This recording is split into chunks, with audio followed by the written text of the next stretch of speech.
en puɗɗorima inde geno jurmotoɗo jurmitoɗo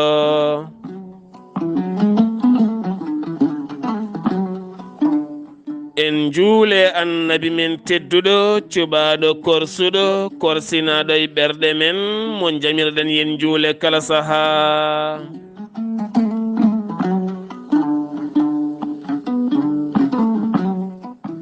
en duwanima jinnaɓe men ɓe sababu men an goni ena woodede o duniya.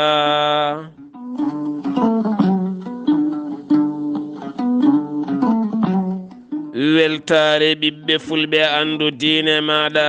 fedde heblo sukaɓe Afrique.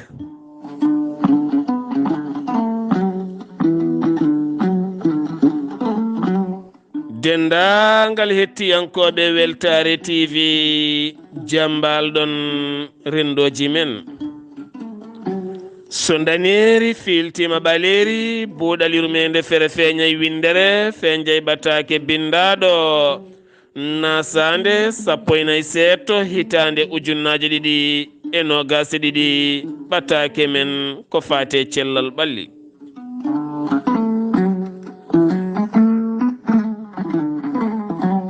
kala ñande alhamisa eɗen keewi haalde cellal ɓalli nde tawno neɗɗo kala ko dañƴa e aduna sa dañani cellal haydara dañani. cellal ko ma rene fulɓe mbi afongalu ko cellal. afongalu wona jawdi, afongalu ko cellal. sa waasi cellal a waasi kala ko dañƴa mbattoyta koye cellal. aɗa yiilo cellal jamma e ñalawma.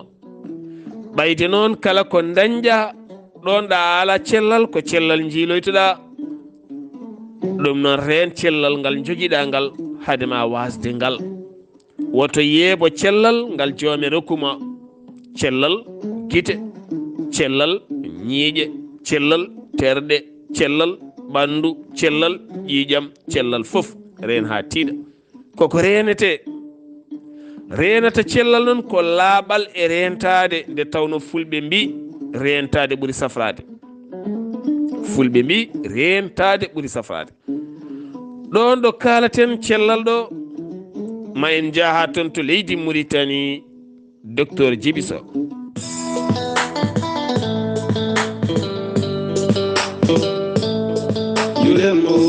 hayo bela yoro mi dañi bela mi hirndana bela yoro mi joftay bela hayo bela yoro mi dañi bela.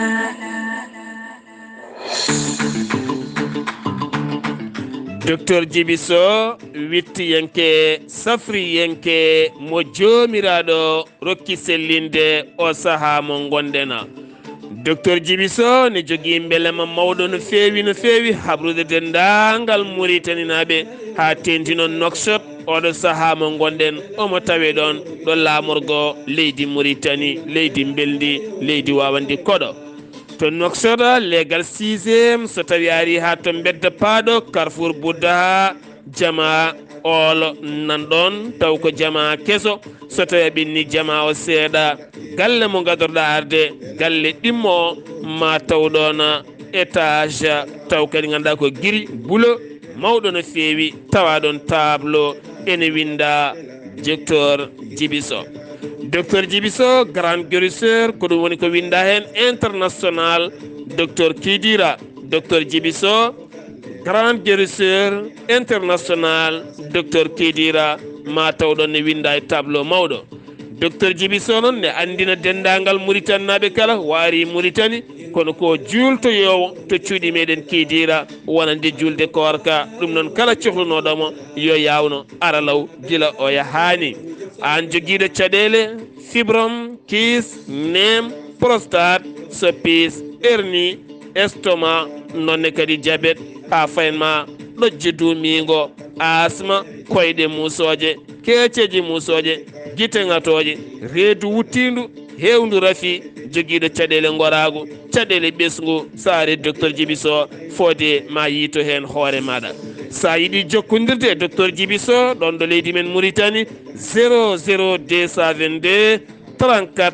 83 26 89 walla mbaɗa 00222 31 27 79 57 so tawi noon ko numéro ji makko WhatsApp kanko docteur Djiby Sow mbatta ko numéro leydi Sénégal 00221 jaafoɗona 77 244 92 81 walla mbaɗa numéro leydi Mali 00223 70 85 72 57 mbadden danɗo faade docteur Djiby Sow mo Allah rokki hannde sellinde mo Allah rokki hannde safruji kewɗi wittude nde tawno docteur Djiby Sow witti kala ko leydi Mali leɗɗe ɗe waddarɗe kala ko leɗɗe ɗe witti haw heeɓi en ko laaɓi ɗum noon mbadden danɗo faade docteur Djiby Sow.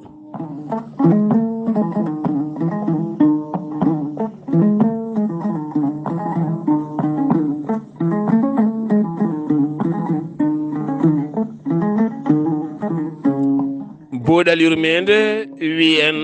afongalu ko cellal sa waasi cellal a waasi kala ɗum noon ɗo neɗɗo yahata ne ɗaɓɓoya cellal ɗo cellal ngal Allah rokkuma ngal reengal gila wasani ngal holno ndendirta cellal maɗa aɗa hooli cellal ma e ƴiƴam ma reento rafnude hoore ma jokkodiral ma e rewɓe heewɓe walla jokkodiral ma e worɓe heewɓe ndentoɗa nde tawno ñaw wona sida tan ñabbuji daaɓoji kewɗi ene hakkunde gorko e debbo to banggue terɗe infection ngaji kewɗi nan ɗon ɓurɗi bonde hay sida ɗi nanguma joni joni daña dambo donka tarade daña coofcoofogel sabu holko saabi kalden ɗum eɗen jogui musidɗo goto o yeehi hawdañi caɗele gam suuddemo on ñaw o jokkodiri e debbo neɗɗo ma anda laaɓal mum rento neɗɗo ma anda laaɓal mum rento kawra e debbo walla kawra e gorko jewtiɗon seeɗa jiɗon wirnodade e mbadi ndi fewani a anda laaɓal terɗe makko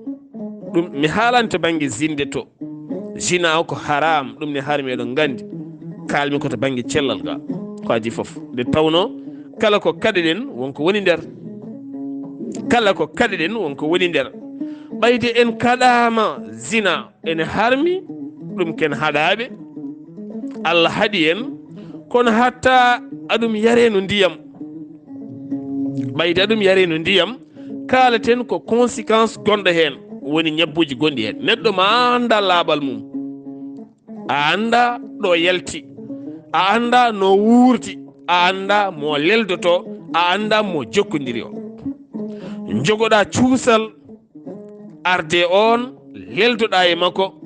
taw koye jokkodiral hakkude terɗe goo en wayta mo jogui infection ngaji ɗi a anda ɓurɗi hulɓinade ɓurɗi bonde saabu hande kala mo jiiɗa nana seeki posuji mum walla ne ɓorni robboji baɗɗi posuji nder ceekaɗi ene ŋaaño ne garbito ne ŋaaño oɗon gandi kalanmi ko ŋatowo jogiiɗo ŋato mo ganduɗa walla jogiiɗo caɗele ko fate banggue dogam site walla gueɗe goɗɗe ha yetti terɗe mum eɗen gandi ko ñaw woni ɗon won hen ne jaaha ha watta feɗɗude ha ŋaaño ha yaltina ƴiƴam ndewa ŋaañade welo welo ha yaltina ƴiƴam koko ñawi ɓayde ñabbuji ne keewi tene kadi eɗen gandi raaɓo ɓuuri hewde koto banggue jokkodiral hakkude debbo e gorko a anda jomum ɗo iwi a anda jomum leldoto a anda jomum no wayi jogoɗa cuusal an yeyde ɗon cellal maɗa ka jambaro duttoɗa kadi garta e joom galle ma walla garta e joom suudu ma dokkitama oɗon ñaw wona plaisir seeɗa belema seeɗa a dañi ñaw ɗakkiɗo e ma jaha kadi dokka ɗum joom suudu ma dokka ɗum joom galle ma wonta ñabbuji kewɗi heddo ordonnance uji ne jalta calɗa safrade walla calɗa safrude walla cuuɗa ɗum noon ha wontanma caɗele ɗum woni ko heftino oɗo musidɗo en kalta inde hay goto minen yo Allah dande en haalde inde ni wuro ni joomɗo jeeya kono noon kala jokkodirɗo e men e nder mbaadiji ɗiɗon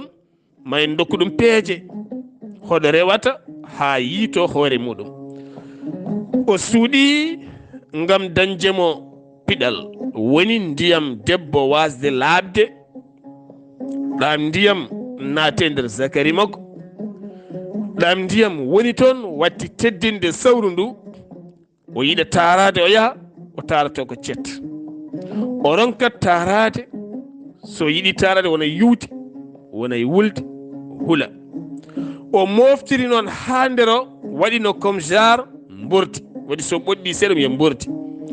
watti hay yaade o wawa somo yaha o lañat koyɗe ɗe oɗon gandi ɗum ne hulɓini neɗɗo yaha ha suuɗa on ñaw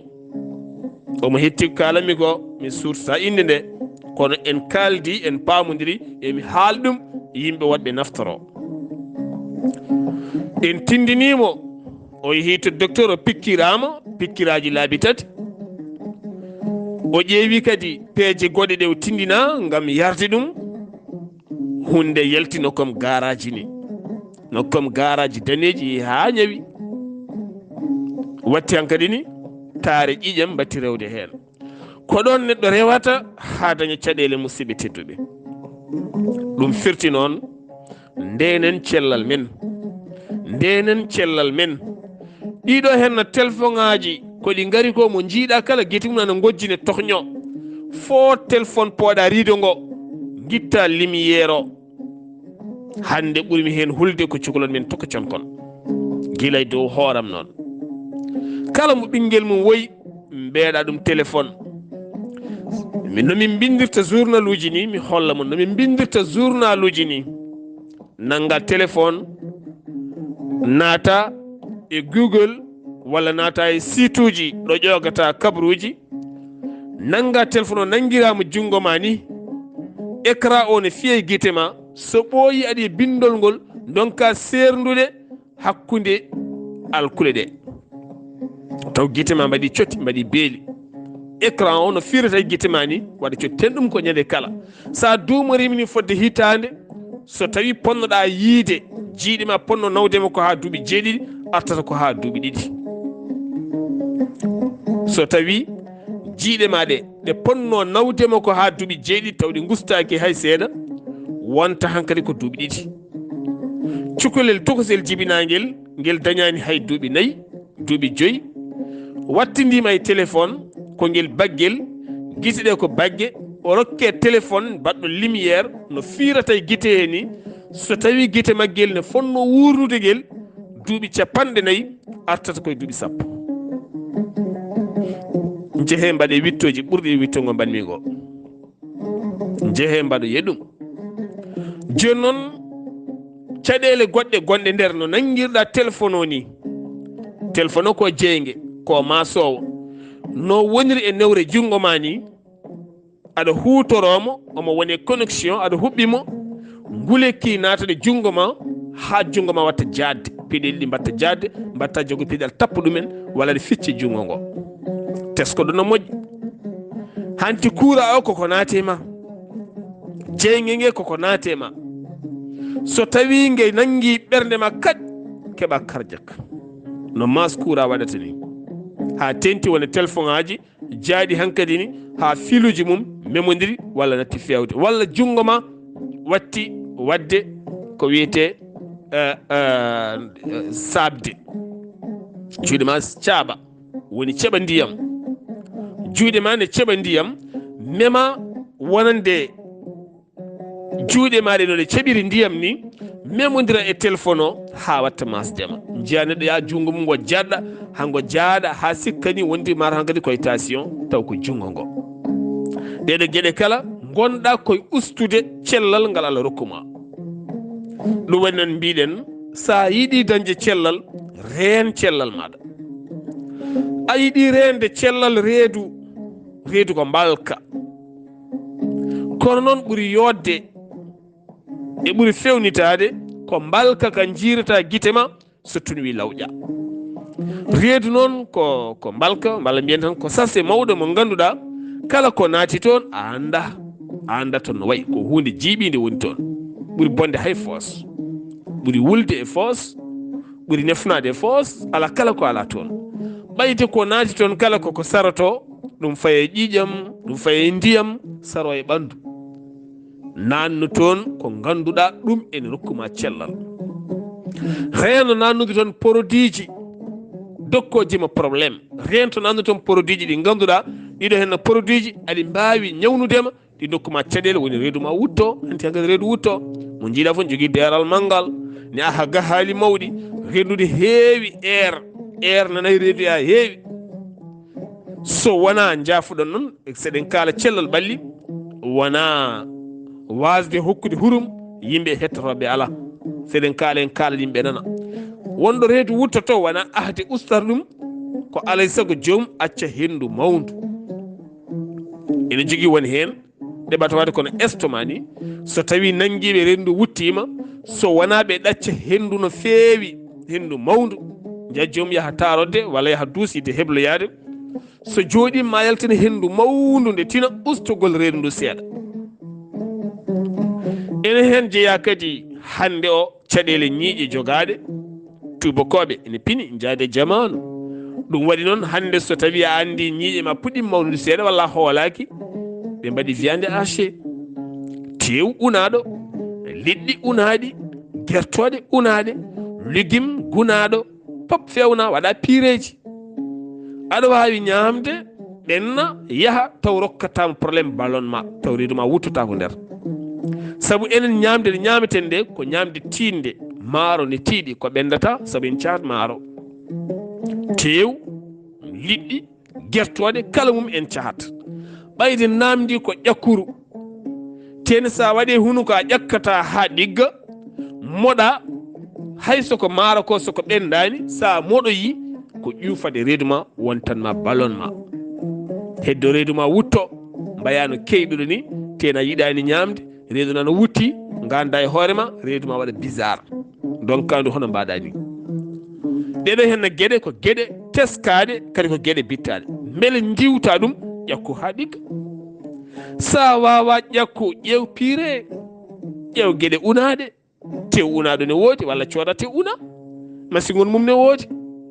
walla taƴa ɗum ha famɗa ha wela ƴakku so guertogal mum ko wawi wonde kala joom rento ko tiiɗi rento longto kewɗo e ñiiƴe jula ɗakkuji gasa ɗaɗi gadda caɗele rento coccorgal garbati coccorgal kela coccorgal ko seesa ko ñiikon kon tan joom wooga hen seeɗa saabu no jiirami yimɓe ne coccoroyo coccorgal ni ko garbati saabu a ala tuundi e ñiiƴe ma ko coccorgal ne forcé ɗon donc saɗa waɗa garbati o garbati mo garbituɗa e nder he ndewata ko mbeleedi gato ɗakkude aɗa hakto ƴiƴam aɗa asa ɗaɗi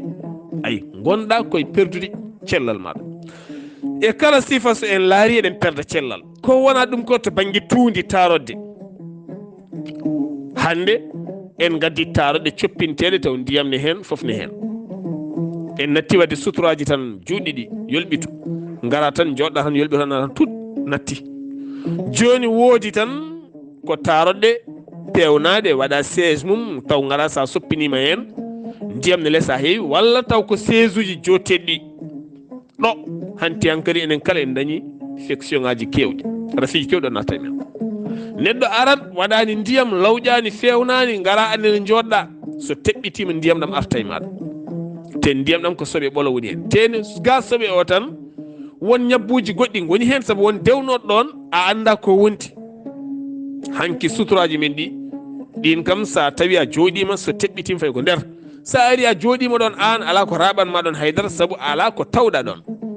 ɓayde hande en jaade kesam ko namdi ko ndiyam tene laaɓal men yettaki ɗon ko alay saago wonday teɓare ɗum woni ko wiyete senare no moƴƴene ɗo Allah subhanahu wa taala so wi en senare neɗɗo yo seno yo laaɓo o siwlisa o rento ayi Allah dandamo e ñabbuji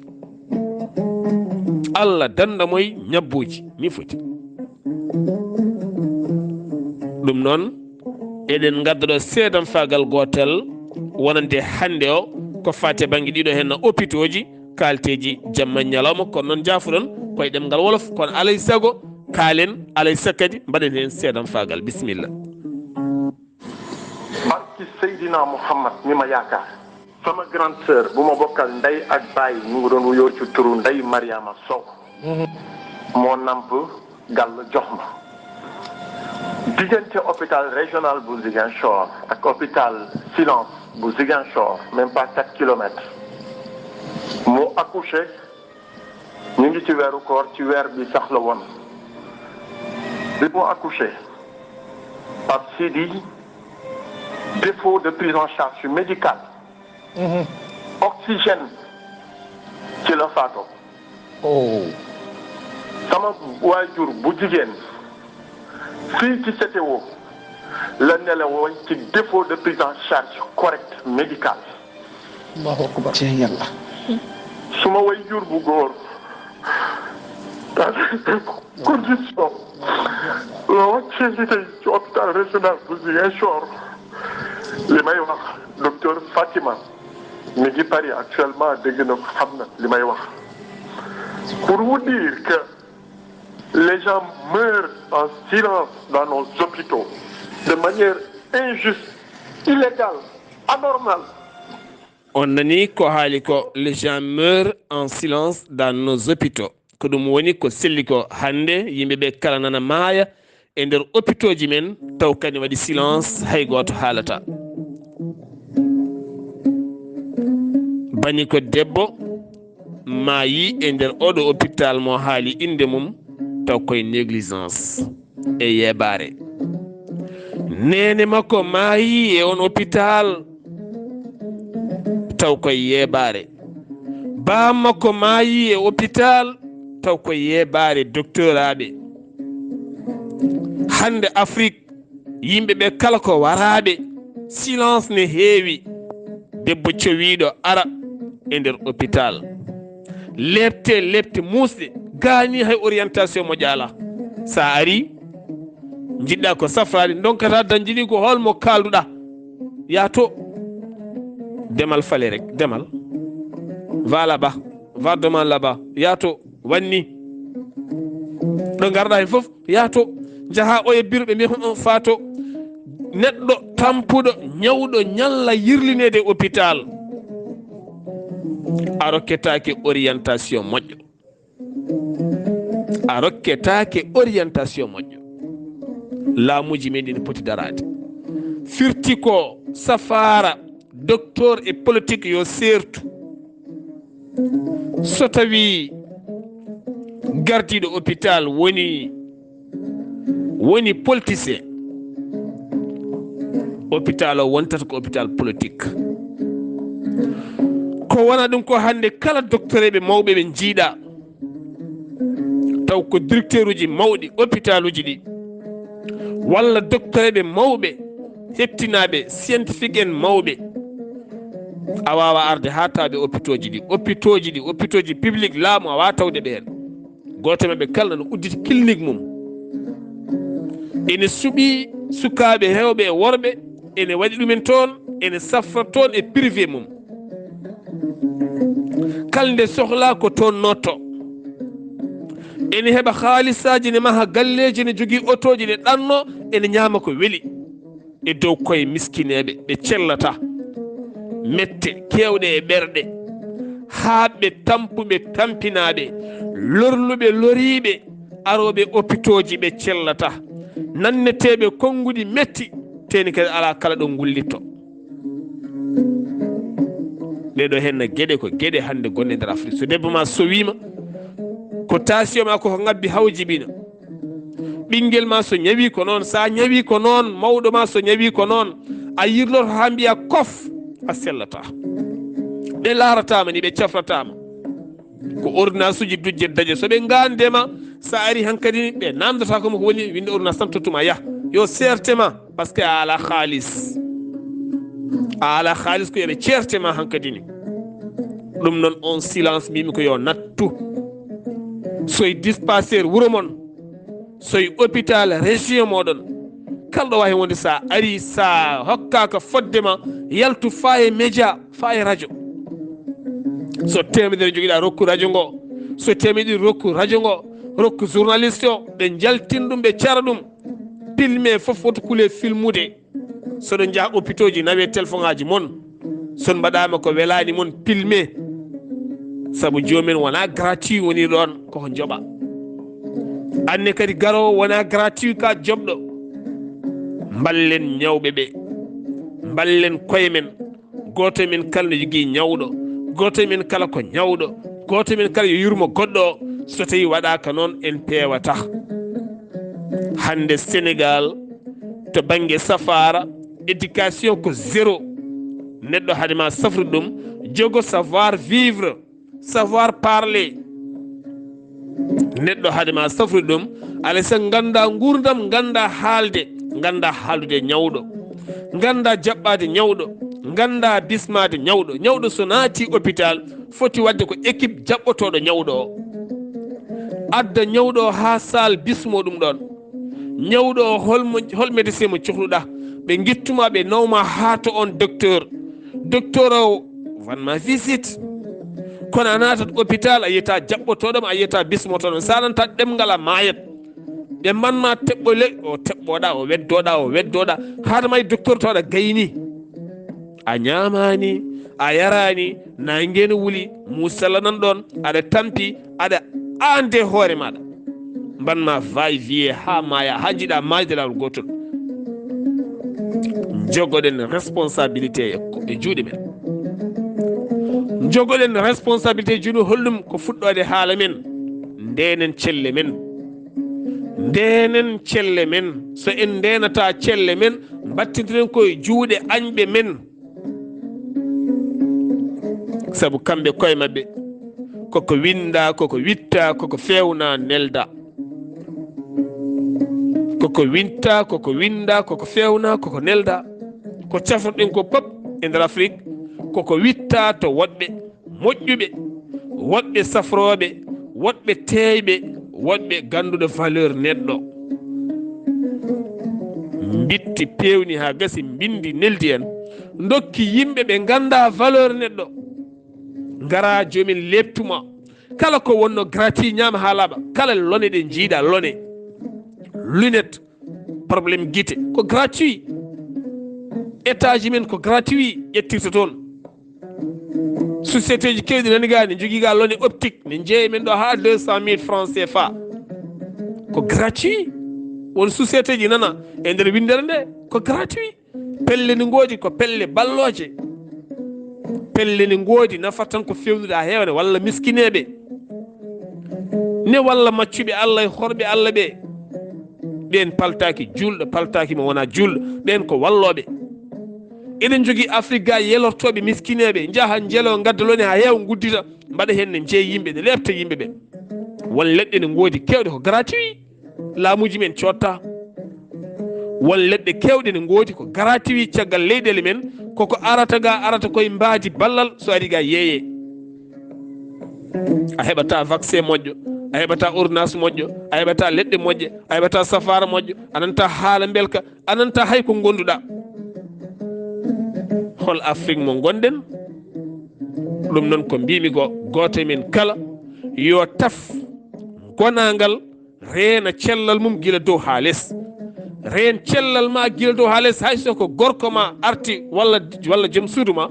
sa heeɓi rafi a natti hoolade haadema yettodirde joom suudu aɗa yiiɗi yettade ma ronki yettodirde mago waɗ analyse uji ma sa wawa sood laafa mbaɗa mbadda joom suudu maɗa guitta tuuya ma ɓayde ko joom suudu ma ne daganima haadema waɗoɗe analyse uji maɗa ko rende hurum e rende cellal ndenen celle men musidɓe teddude sono enen kala battidiren koye juuɗe tenen cellata haajuji men kala tarda pawodiren leemodiren kaaɓodiren dépasse nan ɗon ordonnance nan ɗon pasuji nan ɗon teni kadi gueɗe goɗɗe nan ɗon hande deppa facture aji ne keewi hannde ko dañete ko yarani noon yo Allah won ballo so buuɗal yurmeende feri feeñi feeñde ɓataake cellal ɓalli musidɗo mon guiɗo mon sehil mon Sar Abdullaahi Saar ketki malaki jaam yo jaam Allah ñallanen musibam tedduɓe